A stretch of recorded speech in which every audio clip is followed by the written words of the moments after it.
To hear me. All right, awesome. Folks on Zoom, just so you know, I have somebody reading the chat. So if you have questions that come up during the presentation, please put them in the chat. And my excellent assistants will be gathering those up to relay to me. I can't guarantee that I will get to all questions for both on Zoom and in the room.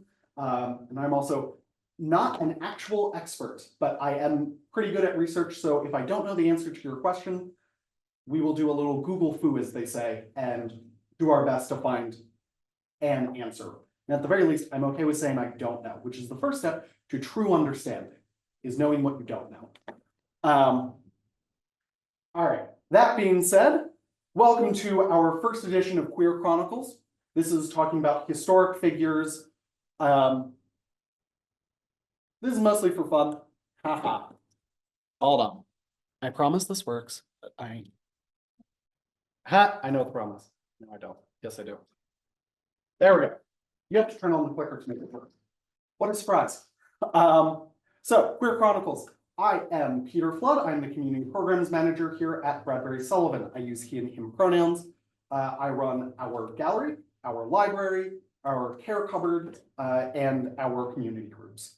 Just to give you a little background of who I am here.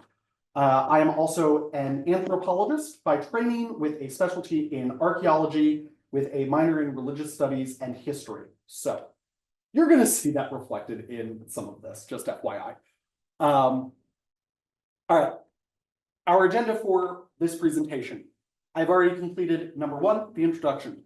Next up will be the disclaimers. I'm going to talk about some of my procedures with this, some of the walls or lines I drew for myself while gathering my information, who I am going to talk about, who I'm not, and why. And also how I'm going to talk about them. Section 3, the main event, why you're here, the actual discussion of the historical figures. I know it's the shortest thing here, but I promise you it's going to be the longest thing in the actual presentation. And for, at the end, questions. As I said, I will do my best to answer your questions. I am not like a biographer of any of these people I'm going to be talking about.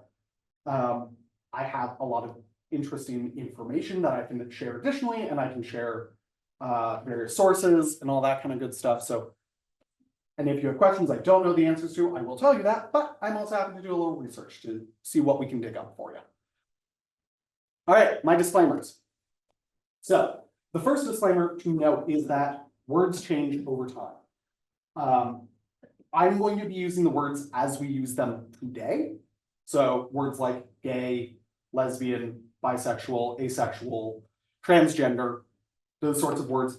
When I'm using them in our modern current context and understanding. These were not necessarily, these were with a very small handful of exceptions right at the beginning. These were not the words that the historical figures would have used for themselves. The very concepts that these are based off of, which is sort of moving into cultural relativity, has also shifted. Our modern understanding of gender, our clear-cut boundaries between gay and bisexual, for example, are just that. They are our modern context here in the United States, even. The further we go in both time and space from right here, right now, the more those meanings will have shifted. I'm going to try to be very cognizant of that. When I'm speaking, I'm going to say things like, today we might say this person was, or we might be able to understand this person as. That is not to say they understood themselves that way. That is not to say that the culture they were in even had that concept as we understand it. All right, on to number 3, speculation and outing. The topic of outing people is rather sensitive. Modern day, if you have a friend that you know is gay, but they haven't told anybody else, please don't tell other people on their behalf, unless they ask you to. That can be very damaging to people's lives and safety. I'm only talking about people who are dead today, so I'm not worried about their personal safety. However, it is still a sign of disrespect to out someone who was never out themselves. I am making a calculated breach of that normal etiquette here because I want to be able to celebrate our LGBTQ plus history. I'm also going to recognize that a lot of these people could not safely come out, and I will touch on that a little bit. throughout this presentation. I have modified this in light of recent events to make it a little bit more fun, focus less on the dark, grim elements of this. But a lot of these people, I am focusing on people who I have textual evidence, so I'm trying to avoid speculation. All evidence, however, is open to interpretation, and I will probably go on a rant about that at some point in this, so be prepared for that. So I'm trying to avoid speculation. I am explaining my little twist on my outing here, which is that a lot of these people could not safely come out in their time. We have moved on from those times. Archaeology. Am I going to be using archaeological evidence? No, I will not be. A lot of times when archaeology is brought into the discussion of LGBTQ plus history, it is to speculate on people's gender identities while using their skeletal or physical or burial remains to talk about how what they were buried with doesn't match the biology that we think we can see in the skeleton. That is, there's a time and place for that. But that is specifically in like a PhD, high education, carefully constructed setting. That sort of speculation can be very harmful to the trans community. It can be incredibly disrespectful, and it feels very damaging because that sort of rhetoric is exactly how our trans siblings are attacked in the day-to-day. So to avoid going into that territory, I'm going to be avoiding that. However, this does get me to people I won't be covering, not because I don't want to, not because these members of the LGBTQ plus community aren't important or didn't exist. They absolutely did. They existed. They're important. But because of these limitations and the way that our understanding of gender identity and transness has shifted over time, unfortunately, I don't have any people in here that I would personally classify as trans. And I'm going to avoid speculating on people that may have been trans, again, for respect. Also, I am so sorry, my Arrow and Ace siblings. It is very difficult to prove something like Arrow Ace in the text because a lot of people, for one reason or another, didn't get married, had no known sexual relations or romantic relations. Was it because they were closeted? Was it because they didn't have those feelings? A lot of times it's really hard to know, and so unfortunately, I am going to be sidestepping that in this discussion. Maybe in a future one that's dedicated to that topic, we can revisit it. So I'm not going to be doing that. All right, those are my disclaimers. I'm sorry that's long. I'm sorry it's very detailed. There's one final disclaimer, which is this is meant for fun. Please enjoy it. And anything that doesn't quite hold up to these, understand that I'm doing it for entertainment reasons and also maybe to get a point across. We'll be getting to that. On to our first person. Finally, the thing you're actually here for. Who are we talking about? What did they do? I'm starting with Sally Ride. I'm also going backward through time. If you didn't figure that out, because this person is very recent. Starting with Sally Ride. Born in 1921, died 2012. Sally Ride was the first American woman in space. She was on the Challenger STS-7 flight June 18th, 1983. She was also part of the team that designed the shuttle's robotic arm. Tons of awesome stuff. And she also lived with her partner, Tam O'Shaughnessy, for 27 years. They were a somewhat publicly lesbian couple, somewhat publicly because a lot of that time that she was alive, lesbians were not exactly looked on fondly. But they lived together, they called each other a couple. They actually founded a not-for-profit together. It's the Sally Ride Science is just the name of the not-for-profit. It focuses on science education for children, especially for young girls. So Sally Ride. And just a note for people who look her up really quick, you will notice that she did have a husband that she divorced 1 year after starting her relationship with Tam O'Shaughnessy. Just details that I have for you. Next up, this one is on here. I feel very confidently about him being a member of the LGBTQ plus community. Cary Grant. He is partially on here because he is one of my mother's favorite actors. So when I was doing my digging and I saw his name, I said, this is the one I need to look more into. 1904 to 1986, a British American actor. This is also the first one where I get to talk about the artistic choices that are listed. I picked the movies that I like the most from him. If you disagree, you can put your own LGBTQ plus history presentation on.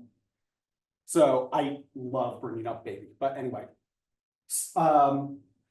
This American film actor is known for playing many romantic roles. He was a bit of a heartthrob at the time. His wives were Virginia Cheryl, Barbara Hutton, Betsy Drake, Diane Cannon, Barbara Harris, and he had a daughter with Diane Cannon. Diane Cannon, sorry. And he also had two possible lovers. I'm going to put the possible on there. Some biographers have said outright that yes, they were lovers. For me, the evidence is a little sketchy on that, so I'm not going to say that they definitely were. Ori Kelly and Randolph Scott, both of whom were also actors at the time, with whom he shared apartments for many years. Now, the reason I feel strongly about this is because, according to a close friend, Bill Royce, another actor, Grant told him that he identified throughout his life as a gay teen, a bisexual young man, and a heterosexual adult. Today, we might think of this as sexually fluid. There are other ways to interpret that, but these are the words that, according to Bill Royce, he said himself. Given that this came from a close personal friend, I am happy to take this at face value. I will note that his daughter, the daughter I said he had with Diane Cannon, did at one time publicly say that she never knew him to be gay. However, she also clarified that with, if he had affairs with people before I was born, I wouldn't know about that. That's possible. So I just want to put that out there because, again, if you Google him, these are some of the things that will come up. I also just want to add a little note from Bill Royce, additionally, that Grant saw sexuality in terms of performance, of acting. That if one was doing gay things at that moment, you were gay, but if you were doing straight things the next day, you're straight. Which is just a really interesting way of looking at it. All right, on to the next one. Billie Holiday. Did I pick this picture because it was the first picture on Wikipedia? No. Did I pick it because it's her with a really cute dog? Yes. So Billie Holiday, 1915 to 1959, American singer, songwriter, and actress. She specifically was very much into jazz. It's really interesting when looking into her history. She's one of the very few people that, when I looked it up, is listed as openly bisexual, hence my very specific word choice there. That comes from the African American History Museum in Washington, D.C. That's their words for it. She had 3 husbands. She also had Orson Welles as a lover. And also Tallulah Bankhead, who was another actress at the time. Tallulah didn't make this cut just because I didn't know who she was when I came across her name. Other people, please disagree with me and think that she's more famous. Tallulah's takes on gender and sexuality are fascinating, and I really strongly encourage you to look more into Tallulah. Also, while Billie Holiday was in prison for a stint, she had relations with several of her fellow prisoners in her all-women's correctional facility. Again, note, these are just my choices in the music of hers that really resonates with me. You're welcome to have your own choices for what music should be listed. These are actually specifically albums too. This one, I love. This one is so fascinating. Eleanor Roosevelt, 1884 to 1962, First Lady and philanthropist, wife of Franklin Delano Roosevelt. I say that she's really interesting because her history is another one of those ones that is publicly documented by the US government through the national park system. The fact that Eleanor here and Billie Holiday are being publicly recorded by the government, in a sense, as LGBTQ+ is a huge step forward for our people, which we will see later in the presentation. That's not usually the case. So you already know who her husband was, very famous. She also, very famous husband.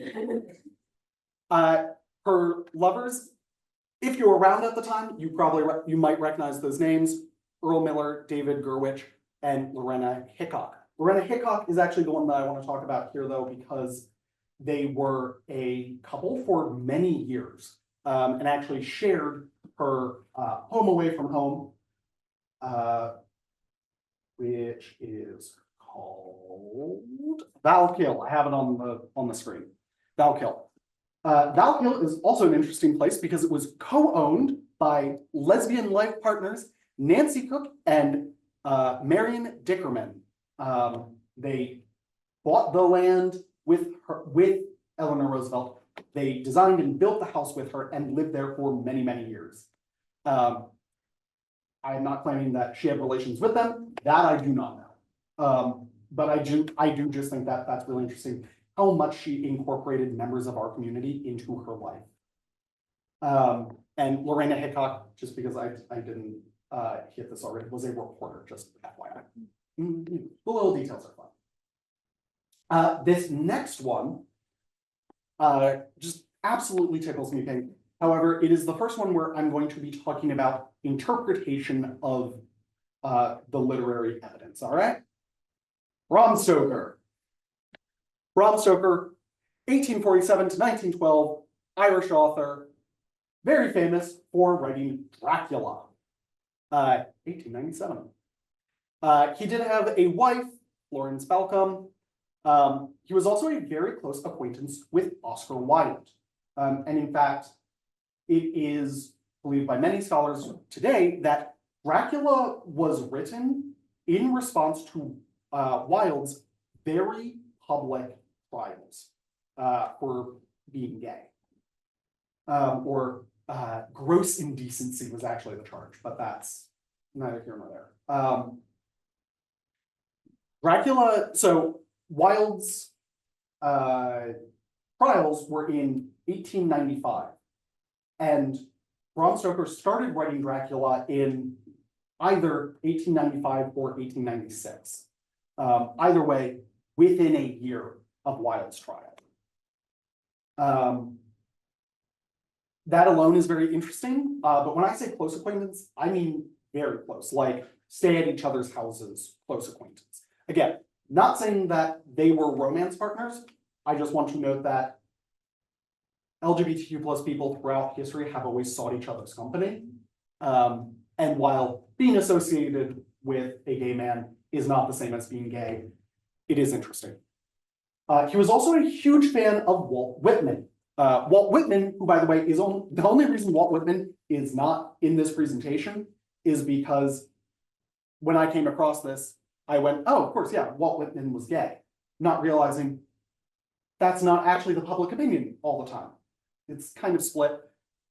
In the digging, though, one of Walt Whitman's male lovers actually was fairly public about it, had a letter from Whitman talking about the romance. So Walt Whitman definitely did engage in same-sex practices.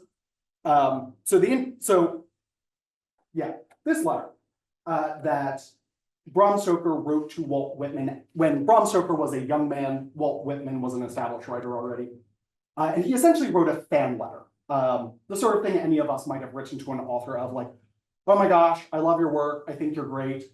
However, it also included the phrase, I know I would not long be ashamed to be natural before you, after talking about how attractive he found things like Walt Whitman's beard.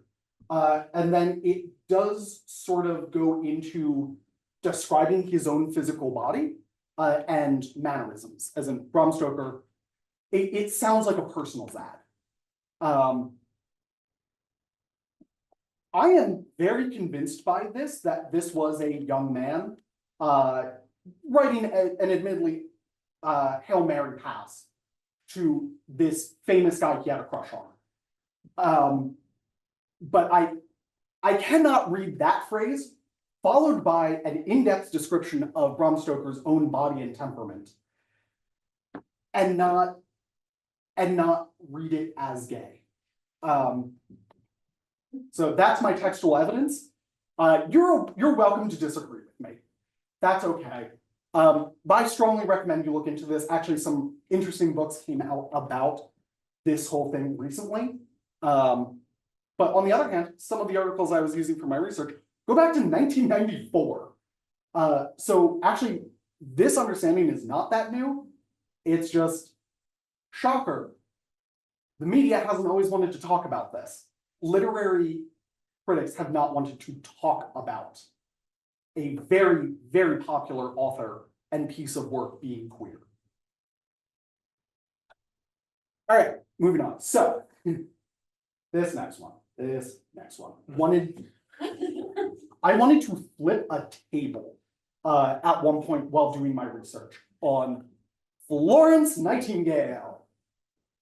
Florence Nightingale, very interesting person. I'm going to be upfront with what the speculation about her is. Yeah, I am not saying that she is these things, but that she may have been either lesbian or asexual. I'll talk about why in a little bit. If you want to learn more, please do your own digging and flip it. Florence Nightingale, 1820 to 1910, British nurse, statistician, and social reformer. I know she's mostly known for the nursing stuff, but I do want to stress how her use of statistics changed the field of statistics. She was one of the first people to use graphical representations of data to make your numbers easier to digest for the reader. Fantastic, strongly recommend you read more about her. She's famous, what she's really famous for is her nursing efforts during the Crimean War, where she greatly reduced mortality by making sure that the wounded were cleaned, rested, fed, that their bandages were wrapped with antiseptics. I do want to point out she was nursing right around the time that germ theory started coming around, so the fact that other people weren't doing this isn't as wildly shocking as I'm going to make it sound, just because, oh boy, does it feel counterproductive to not be doing these things. I also want to point out that she took care of the soldiers' emotional health to a degree by making sure that her and her nurses helped them write letters home, read correspondence to them. That's something that I think maybe isn't talked about enough, is that there are social elements to health as well. And she was working on that as well, even all the way back in the 1800s. Again, phenomenal person. Please research more about her. She's really interesting. Now, the thing about her maybe being asexual, she had several suitors, one of whom was pursuing her for 9 years, an English poet by the name of Richard Monckton Milnes. For 9 years, he was courting her. And she actually wrote like to her sister about him, saying, well, he's smart enough. He's smart enough. He's certainly noble enough if I cared. He's certainly got good qualities. Did not talk about how he looked, but did say he had good qualities. The one thing she did complain about, however, was essentially his work ethic. And not that he was lazy, but that he didn't have any particular passion to improve the world. Because for her, this devotion to taking care of people, of taking care of the world, was so deeply entrenched in her that she would bear nothing slowing her down. And that is the reason she gave for turning down all of her suitors, was that they would get in the way of her work, which Many have said she took as a religious devotion on top of a personal devotion. All right, on to my little note here that says lesbian passions, question mark. I need to read this to you. This is an excerpt from a letter that she wrote, a fairly long letter, but this is an excerpt from it.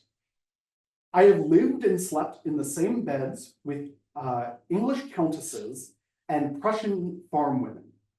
No woman has excited passions among women more than I have. That sounds gay. Just gonna be very frank about that. Sounds gay. I will point out, however, that this is in fact an excerpt from a letter where she is complaining about women nonstop. Just nonstop. She was really, really, really fed up with women. Let me see. I have the full text here. Yet I leave no school behind me. My doctrines have taken no hold among women. Not one of my Crimean following learnt anything from me, or gave herself for one moment after she came home to carry out the lesson of that war or of those hospitals. So, sounds gay until you read the rest of the letter. I'm not saying that it doesn't mean what it sounds like it means. It could. I'm not in her mind. Even to me, that seems like an interesting choice of words for her point, which is that she thinks women have less sympathy than men, which is also a stance I have never heard before. This was one of my table flip moments of like, I had that quote. I had that amazing quote. I was like, textual evidence, yes. Let me just like see where that quote came from to put it in context. I read the rest of it. I was like, what does this mean? What am I supposed to take from this? For those of you online, I did a table flip motion. The joys of trying to research these things. So, she is on here not because I am convinced she is a lesbian or an asexual or an aromantic. She is on here so that I can discuss the dangers even of using textual evidence written in your native language by someone who lived not that long ago. It is so easy to rush into this research and think you have found someone that definitely is a member of that rainbow spectrum, only to realize upon further investigation that you don't know what they're talking about and would have to spend years dissecting this 2-page letter. Actually, I say that. You could probably ignore most of this letter because it's essentially just a rant that women don't do things for her. I'm going to be a little bit silly for a moment. Sounds like a lesbian who's had trouble finding a girlfriend. All right, now that I've cast that aspersion, moving on. All right, we're reading James Buchanan, 1791 to 1868, U.S. president from Pennsylvania, widely disliked. Widely disliked, depending upon the interpretation, he either was just ineffectual and did not want to face the South to like put an end to slavery, and that his cowardice did little more than put off the Civil War, to outright accusations of pandering to the South and making things worse. I'm not here to talk about that actually though. Turns out I'm here to talk about whether he was gay or not. So, it's actually interesting that one of the earliest rumors that goes out about his sexuality is right when he had actually been betrothed to a young woman. And rumors started spreading that he was having affairs behind her back. And she broke off the engagement and supposedly died of a broken heart mere days later. And when he asked her father if he could attend her funeral, he was rebuffed, turned away, told, no, you may not see your beloved's corpse. Very dramatic. You don't get that anymore. So dramatic, love it. I mean, I hate it for her, poor lady, but so that incident, which happened, like that stuff happened. I'm not making that up. The rumor of whether he was having affairs is question mark, but like his fiance did in fact reject him afterwards and died shortly after, and he was not allowed to go to her funeral. That all happened. So it's interesting that happened, and then we fast forward to the lead up to his presidency and his actual presidency, where rumors are now that his long-term roommate, exactly what they were, like many years, roommate and close political friend, William R. King, was his lover. So they lived together for 13 years. They attended social functions together. Buchanan would refer to King as his wife. He and others would refer to King as his better half, which even today is still used as a term for one's spouse. And on King's passing, James Buchanan wrote, and I quote, "I am now solitary and alone, having no companion in the house with me. I have gone a wooing to several gentlemen, but have not succeeded with any one of them. I feel that it is not good for man to be alone, and I should not be astonished to find myself married to some old maid who can nurse me when I am sick, provide good dinners for me when I am well, and not expect from me any very ardent or romantic affection." Sounds pretty gay.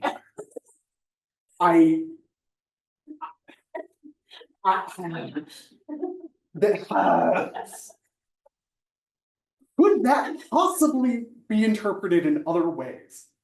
I guess so, but I feel like at that point, you have to start twisting his words to mean the opposite of what he's saying.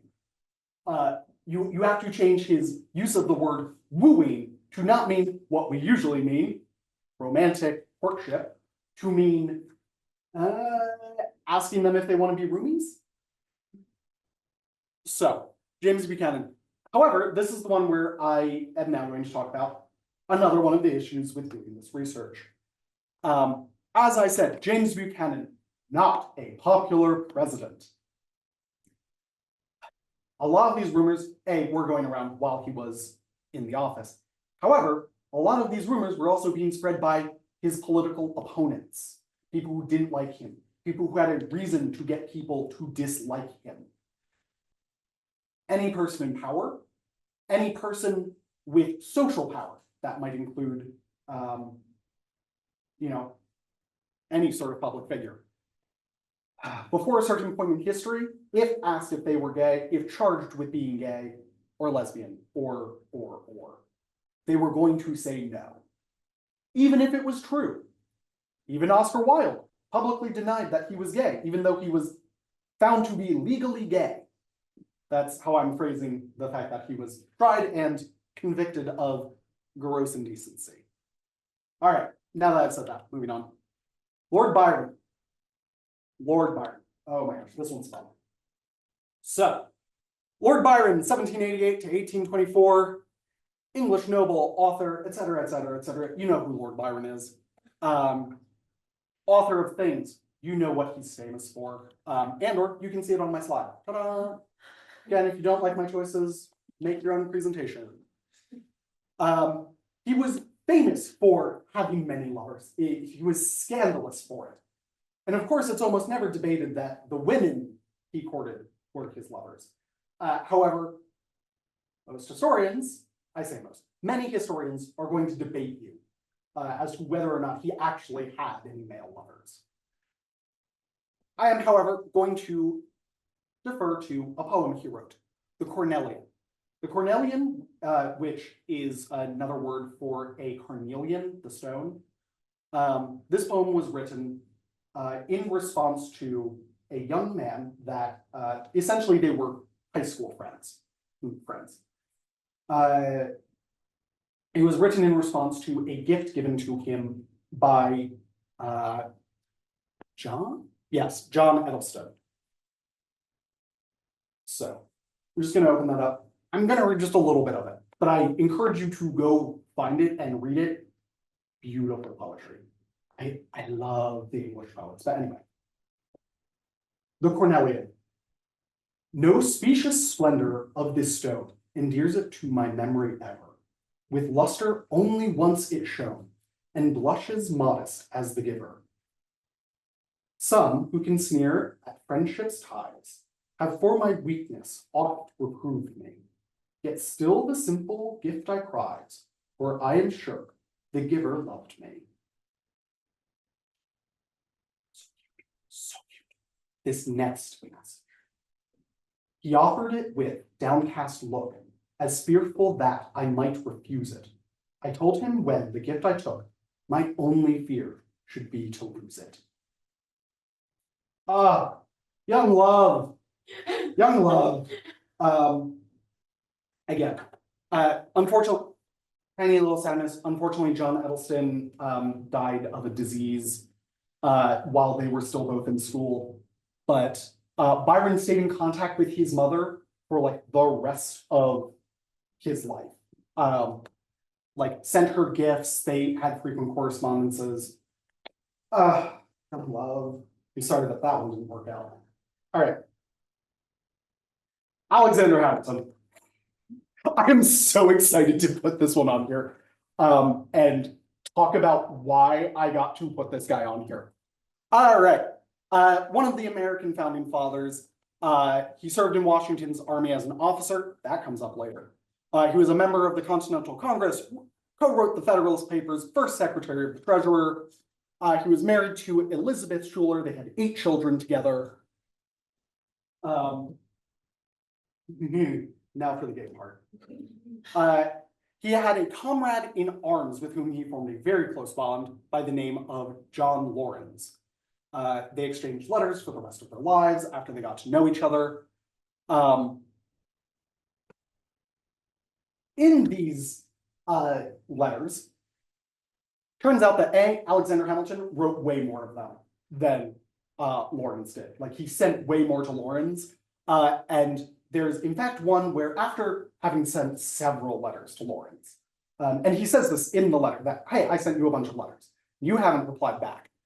He compares himself to a jealous lover. That is his exact words, like a jealous lover. Which already feels a little gay. He also writes, I wish, my dear Laurens, that it might be in my power by action rather than words to convince you that I love you. Yep. I'm also going to say that in another letter, one where he's sort of playing off the whole like, ha ha ha, wouldn't it be funny if we could? He sends a letter saying, you know, I guess you'll just have to go find a wife for me. And in this letter, where he describes his ideal woman, happens to very much sound like Laurens. He also includes a reminder that Laurens don't downplay the size of my nose.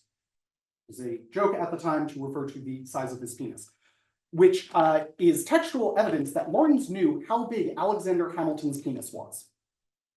Sounds kind of gay. And the final marker here that is going to bring me back to the sad topic, intentional erasure. There are that same letter that almost ends with a reminder of Laurens, you know how big my penis is.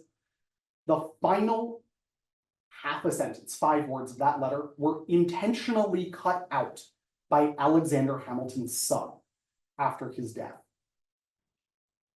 Why? It had to be some sort of image cleaning. I cannot sit here and tell you that it was definitely some other reference to a forbidden law. For all I know, it was just a joke that was too dirty, and his son thought, no, public doesn't need to see that. But it is part of a pattern of families and loved ones and other political descendants cleaning the image of historical figures. And that is why it is so difficult to know about the true personal lives of these historical figures. These and others. This is almost always going to be true. However, with the case of people who are gay or lesbian or trans or ace, that people went around adding things to their history and deleting things to cover what was at the time seen as shameful. Skipping backwards in time by quite a bit. There's a couple of people I cut out because it was too depressing. But anyway, we're gonna hit Michelangelo. Italian Renaissance painter, sculptor, architect, poet, just kind of everything. One of the true like man's man of the Renaissance. Maybe more literally than others. This one I don't think anybody's going to argue with me about my choices of his art. The David, the ceiling of the Sistine Chapel, and his modifications to St. Peter's Basilica, which were actually, some of them were completed in his lifetime, but a lot of them were actually completed after his death. It's amazing the amount of stuff he did. Truly prolific work. He was also a pioneer of mannerism, which was a movement within the Renaissance that focused on beauty and actually taking beauty to extremes to the point of exaggerating inhuman elegance type of stuff. Just interesting, just going to point out that that's that. I think that's interesting. It also reminds me of the stereotype of gay fabulousness. Just a historical connection that actually will come up later. What a surprise. So I have a list of people who are his believed lovers based off of the fact that he gave them a lot of portraits, wrote them a lot of poems, and some of the portraits he did were of them nude, which like isn't like super weird, but also the fact that he gave them as a gift, as opposed to like, oh, this is just practice, moving on, or it's like the first step in this piece. It's interesting. It wasn't like a super common practice. So onto his poetry. This is where my textual evidence comes in. I don't have a good quote for this because it is in Italian.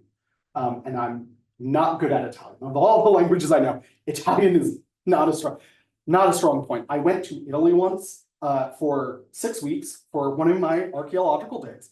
And every single time I said, thank you, grazie, somebody would correct me.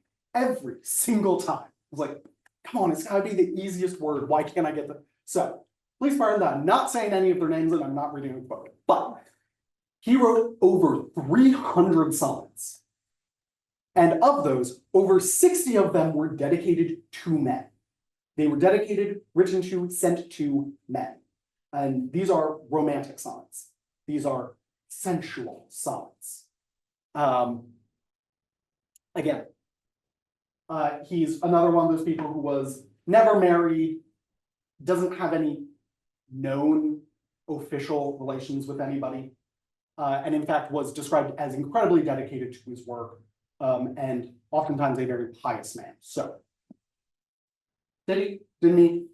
I'm not sure, but this is interesting, and really is leading me up to Leonardo da Vinci. 1452 to 1519, Renaissance polymath, scientist, artist, everything. I could not list all the things he was. And then a predecessor to Michelangelo. Among the other things that he did, many, many things, Leonardo da Vinci was also part of the beginning of the mannerism movement, that hyper beautiful art style.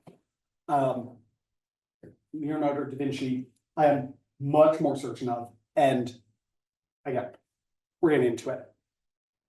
He did so many things that it's difficult to name them all, and I would like to point out that it's the Mona Lisa, the Last Supper, and the Vitruvian Man. I don't think the name, the is actually part of their name, but it might as well be. he is just amazing in all the ways. He also was accused of sodomy twice in 1476. Sodomy, for those of you who maybe don't know, is gay sex. Well, not necessarily, there's other definitions, but that's the definition they were using in this. So that's the definition we care about. Specifically with a male prostitute known as Jacopo. The charges were dropped. There wasn't much of a trial for either one. So it's like, oh, is this hearsay? Why are you including this?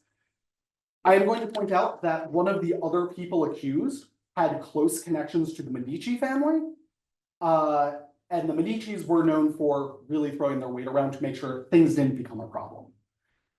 So the fact that the charges were dropped is not a lack of evidence. I will also point out that he was in Florence at the time.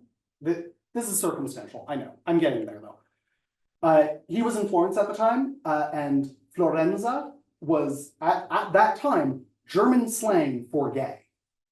So he was literally living in a town known for having a lot of gay people, and it was widely believed that if it weren't for the fact that like an actual accusation was made on paper and sent to the council, nobody would have cared because it was so common. Also, Jacopo shows up in his sketches. He also has a personal assistant who he calls Sale, which is roughly translates to little devil. He kept this guy on for more than a decade, even though on 3 separate occasions, this guy stole from him monetarily, like literally stole his money, stole his supplies to sell for money, bought 2 dozen pairs of shoes with this stolen funds. And yet Leonardo da Vinci kept him around, even though he was not a particularly well-connected person of note. And it is, again, widely believed it's because they were having a relationship that he was able to look past it. Yes.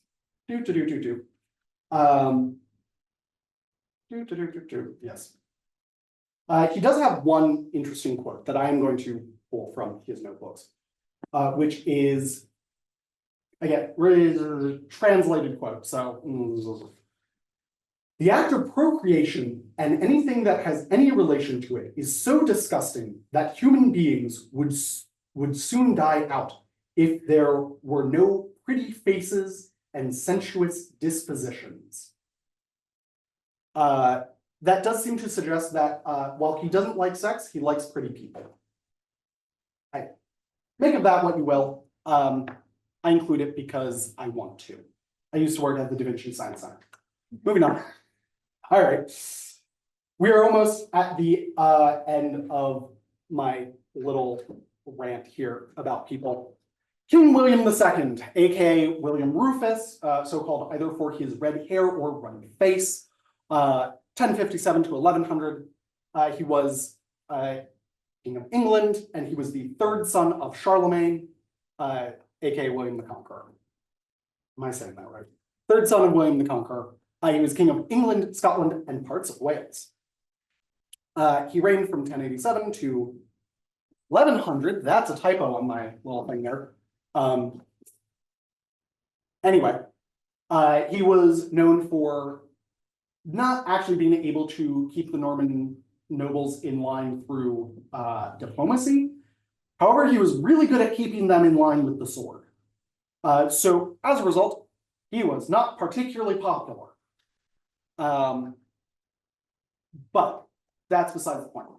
He is of note because he was a king without progeny. He had no heirs. He had no heirs. He had no known lovers, concubines, etc.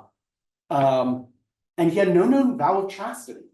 If you do the math, you'll notice that he took over when he became King of England when he was about 30. By that point in time, he would have had plenty of proposals from people. This is an intentional choice that he is not married. As they say, a man with a large fortune and no wife must be in want of a wife. I'm so sorry, Austin fans. I butchered that. He also, however, the very interesting circumstances around his death might have been killed by his brother. However, the point is, his brother, who took over very quickly after his death, by all rights would have been the rightful king anyway. So the fact that he was christened the Sodomite after his death either means he was super unpopular and they just wanted to spread rumors about him, or in fact, it was true.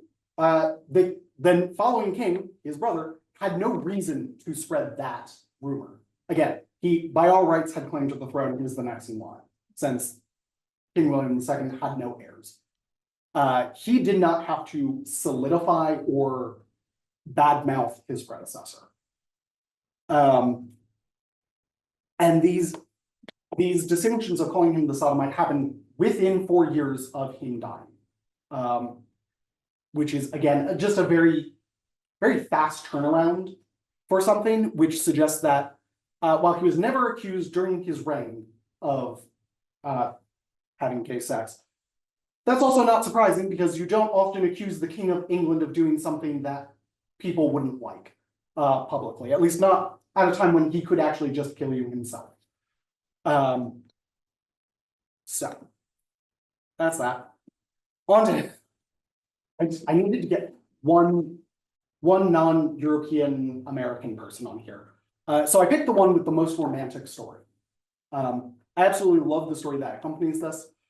However, it does play into other things. Anyway, Emperor I of Han, also known as Liu Xin. Again, I'm so sorry, I don't know Chinese, let alone ancient Chinese. So if my pronunciations are off, I apologize. He was Emperor of China, oops, that should be capitalized, ruled from 7 BC to 1 BC or BCE. He was known, he had at the time, known / mostly known lover, Dong Xian. I am going to say known lover because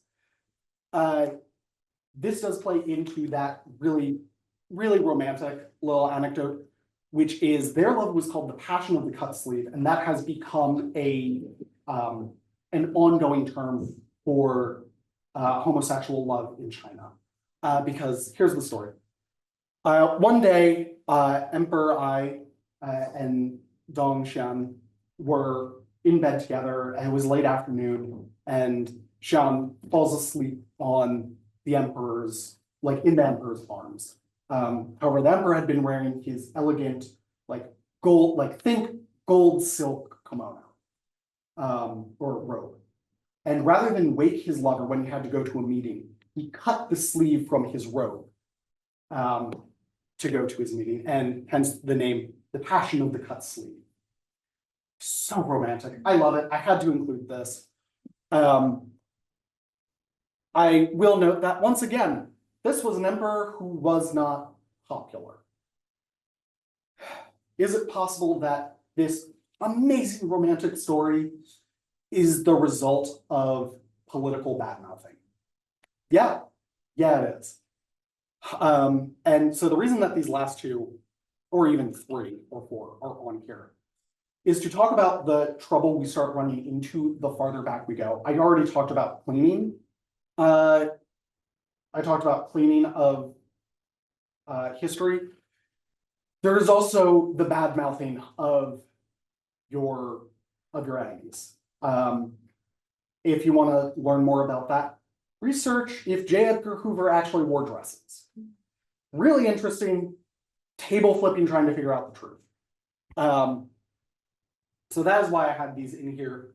And also, that's just such a cute story. I couldn't skip over it and at least provide a little context for it. All right, so I have some conclusions, and then I'm going to read this really nice thing.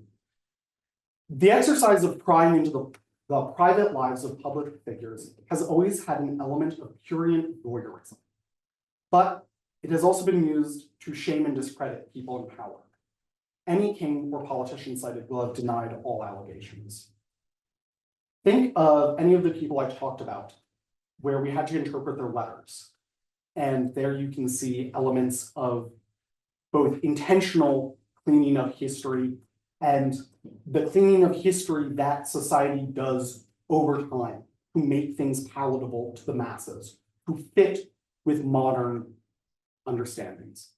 If we want to take a moment to step out of the LGBTQ plus perspective and talk about the way that slave ownership has been kind of hidden away or played down when talking about founding fathers, you can see another element of trying to match historical people to modern principles. We will probably never stop wondering who was queer, because we all need role models. We all want someone to look up to and admire. We all want to know the stories of people who were like us. For the LGBTQ+ community, so many of those stories have been hidden, lost, and erased. People who are seen as important to history have their legacy clean. The queerness has been seen as unclean for a very long time. And so our history was swept away. However, some of it is still there. Some of it can still be found in letters that have been lost and forgotten in the back of some book.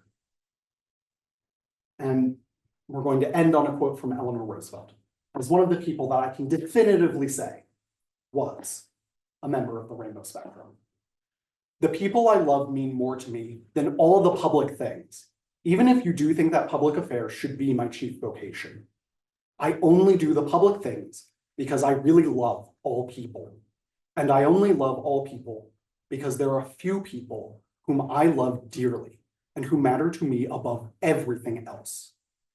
These are not so many, and of them, you are now one. Thank you for coming and listening to my rants. If anybody has questions that they'd like to ask, I'm going to be here for a little while. If we have any from the chat, let me know. So thank you all for coming.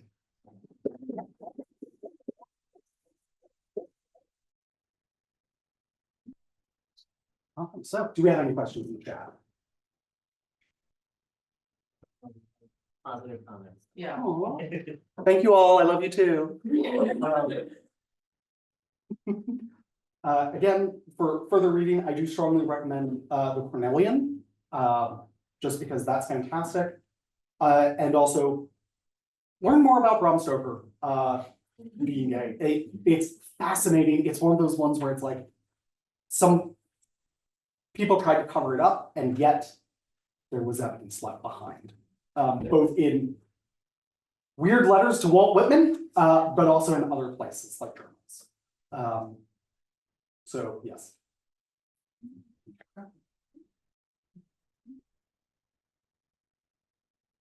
Nancy, if there are no other questions.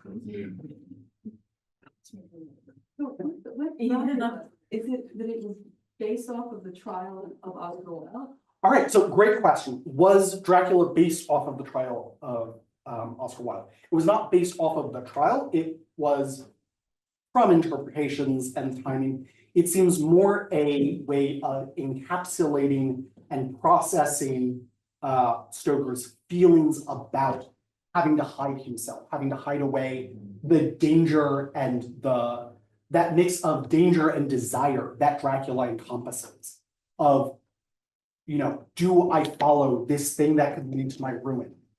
Having to go into secret places that are hidden.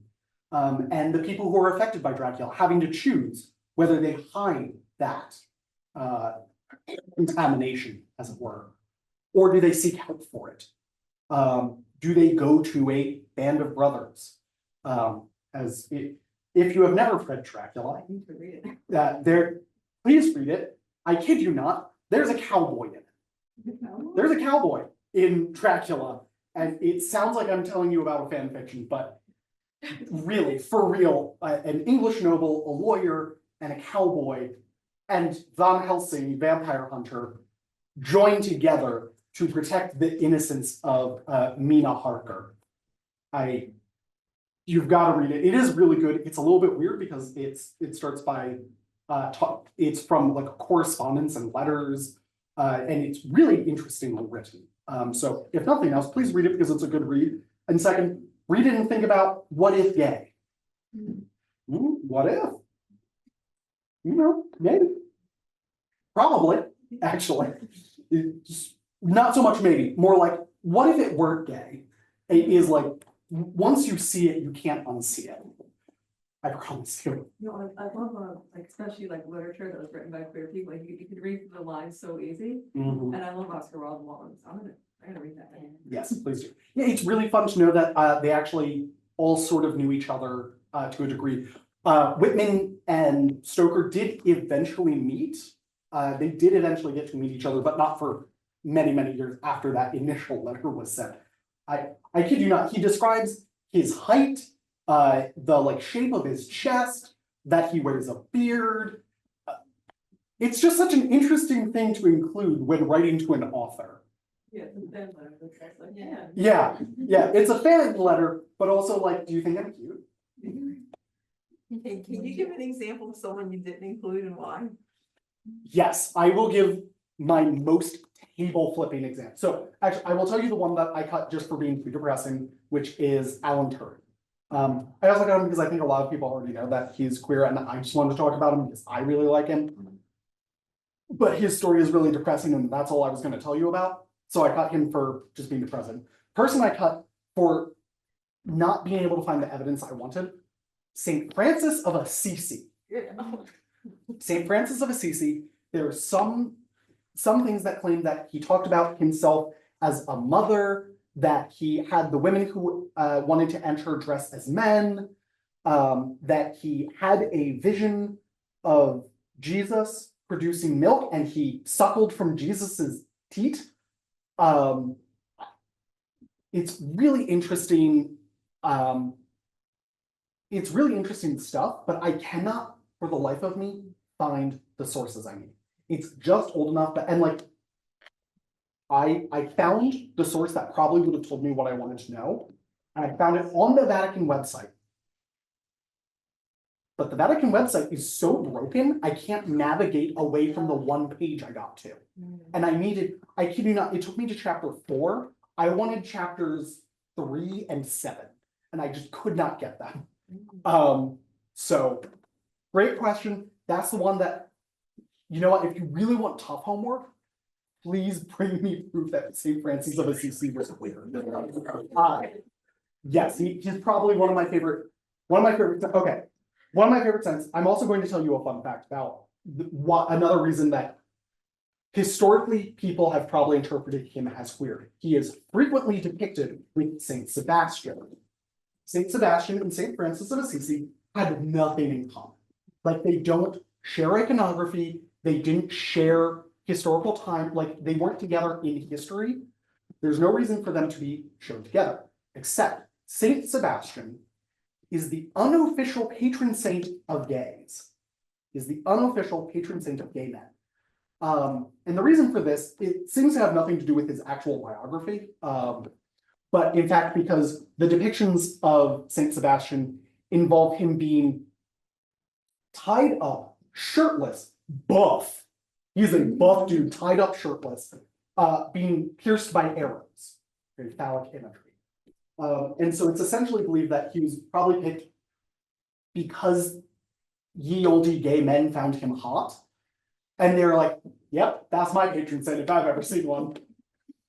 So the fact that he was being depicted next to Saint Sebastian multiple times suggests that, and I say depicted, this wasn't just like an accident. These are paintings that were commissioned by wealthy people who got to pick who got put in this image, in this like gold leaf painted image. And they picked the patron saint of gay men and Saint Francis of Assisi? Why? But that's one that the evidence I could find was not strong enough for me to put them up on the screen in front of everybody. But it's so interesting. Great question. Florence almost got in here because of my table flip moment with that letter, and I was like, but I gotta put it back in because it's almost kind of funny. like the way it's phrased, the I have brought more women to passion than anyone else. I'm like, okay, I need to include that quote though. Like, come on, how can I not? This is for fun. I'm not sure if it's out yet, but I did see it advertised at some point that there's a documentary coming out or it is out about Abraham Lincoln and a lover. And I was curious if you found any of that in your research when you were putting this together. I know you didn't talk about them, so it might be out there. Great. So I actually, I had heard that rumor as well, and I thought about it. And however, I went to Gettysburg College, which has a very strong connection to Abraham Lincoln. However, while I was there, the movie Abraham Lincoln Vampire Slayer came out, and I cannot think about Lincoln and not think about that movie because I saw it in theaters there, where there's like 101 Lincoln impersonators and like the Gettysburg Address is posted on every street corner. So I chose not to look into that just because I personally cannot take Abraham Lincoln seriously right now, which would have made it just so difficult to do this presentation for you. However, let's just see what happens when we put Abe Lincoln gay into Google. Just because I love seeing what comes up. All right. Okay, his Wikipedia page has an entry on his sexuality. Oh, you know you made it big time when you get into the Wikipedia page. All right. It's not just his sexuality, it is specifically, it's not just an entry, it's an entire page on Abraham Lincoln's sexuality. Oh, I love this. I love this. They made their own page for it. All right. We've got marriage to Mary Todd Lincoln. Relation to Joshua Speed. There's an entry below it. Relationship with David Derrickson. Who are these people? I need to know. All right. Okay, Lincoln met this first person, Joshua Speed, was an attorney from and a member of the Illinois House of Representatives. Okay, makes total sense why Lincoln would want to cross him. They lived together for 4 years. All right. And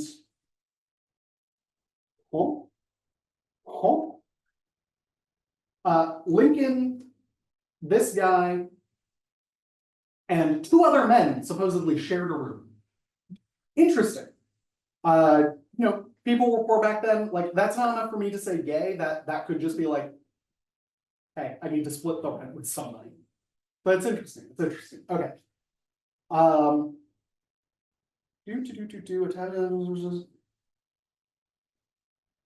Apparently he, throughout his youth and adulthood, shared his bed with 11 different boys and men, which seems like a lot, but again, times were tough. They used to have a literal wooden board they would put in the middle of the bed so that people could share the bed and not touch. So okay, I'm not convinced yet, but I like where this is going. No known instances in which Lincoln tried to suppress knowledge or discussion of such arrangements, and in some conversations, raised the subject himself. Okay, interesting.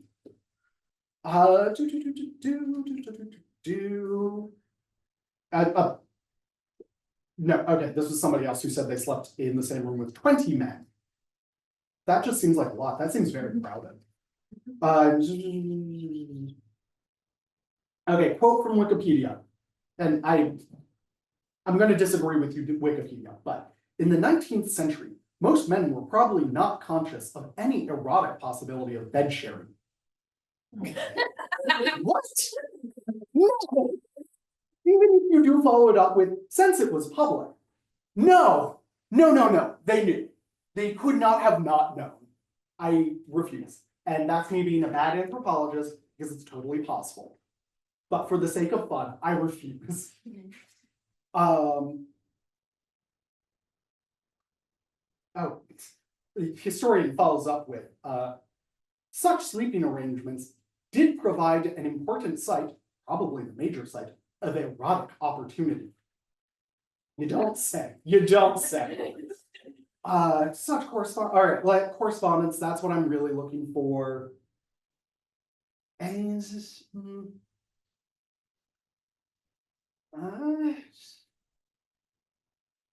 Nah, it looks like the only evidence for Joshua Speed is that they shared a room for 4 years, which is real tempting, but I rented an apartment with a guy for like 4 years, and even though we were both gay, we did not sleep with each other, so.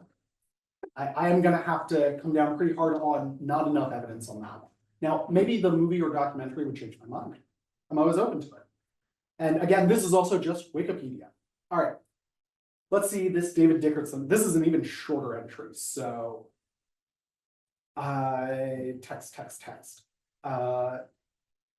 Fish says there's a bucktail soldier here devoted to the president, drives with him, and when Mrs. L is not home, sleeps with him. What stuff?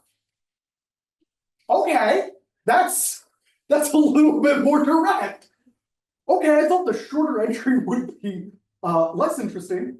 So the second guy, David Dickerson, was Lincoln's bodyguard and companion. Couldn't give me a little bit more information there, Wikipedia? From 1862 to 1863. And yeah, according to Elizabeth Woodbury Fox, the wife of Lincoln's naval aide, in her diary. This is not written to anybody else per se. This is in her diary. Is that quote I just said about them sharing a bed when Mrs. L is away. Okay. Yeah. Oh, that's good. That's good. I like that. I like that. It goes on to say the inclusion of the exclamation, "Oh, what stuff," might suggest that she found this a comical nonsense rumor. Sure, maybe it did. Sounds pretty gay to me. Great question. I love that. Thanks for making me do some research. Of course, I looked at the documentary, if anyone wants to watch it, it's on Amazon, it's called Lover of Men, the Untold Story of Abraham, and it is that. All I right. watched the, I also went to Gettysburg College, not at the same time as Peter, so it's a little bit of our sweet spot. Awesome. So now you have a watch recommendation too. And Vampire Hunter? And Vampire Hunter. It's ridiculous, but it'll paint a really funny picture while you watch that documentary.